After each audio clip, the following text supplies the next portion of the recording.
그러니까 예를 들면 어떤 비인기 종목 운동선수가 있습니다. 근데 한 번도 제대로 된 관심을 받아본 적이 없다가 약물 복용을 해서 좋은 성적을 내서 관심을 받았어요. 자, 여러분, 내가 약물 복용이라도 해서 이렇게 관심 받았습니다.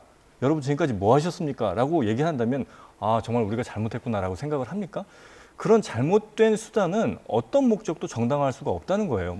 비단 운동선수뿐만이 아니라 어떤 분야에서 마찬가지로 누군가를 아주 경멸하거나 누군가를 아주 욕되게 하는 방법으로 얻은 관심이 과연 이게 올바른 관심이며 이게 지속될 수 있는 관심이냐? 절대 그렇지 않다고 보거든요. 오히려 갈등만 더 양산할 뿐이고 사회 분열만 더 지금 일으키고 있는 현상이잖아요. 그러니까 지금 몇 년 사이에도 이미 효과가 없다는 게 증명이 됐으니 이제 그만 좀 하시라는 겁니다. 다시 말해서 미러링을 약물 복용의 상태로 비유하신 것 자체가 굉장히 잘못되어 있습니다. 왜냐하면 왜 미러링을 통해서 여성들이 여러 가지 무슨 여라고 하는 거에 반격을 시작했는가라고 하면 이 사회에서 누군가에게 이름을 부여한다는 것 자체가 상징적인 권력이라는 겁니다. 우리 이름뿐만 아니라 남성들 같은 경우에 학렬이라고 있는 것이라고 했을 때 끝자리까지 달라지는 것이라고 했을 때 이름 짓기라는 것 자체가 상징적인 사회적인 권력 행위이고 그 권력의 행위 일부를 탈환해 온 것이죠. 그리고 갈등이 왜 나쁜가요?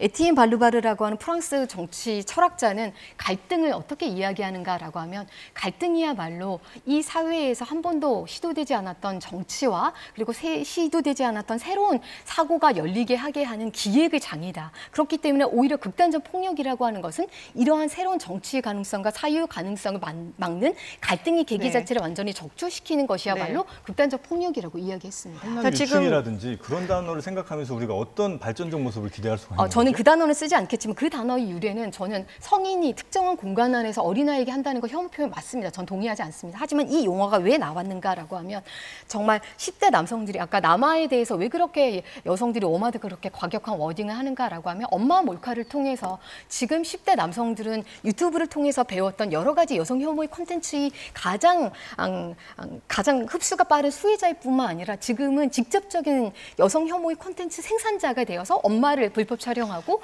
자기 또래의 여성들을 불법 촬영하고 아니면 여성 혐오적인 대상으로 만든다라고 했을 때 그렇게 싸움이 일어났을 때 남학생이 여학생에 대해서 여러 가지 여성 혐오적인 요거 유구한 역사를 가진 걸 마구 이야기하고 유튜브에서 나왔던 여러 가지 신조어까지 더불어서 이야기하고 있을 때 저희가 지금 거의 궁금한 부분은 사실은 그랬을 때 다시 말해서 그런 대항의 언어로서 10대 여학생들이 일종의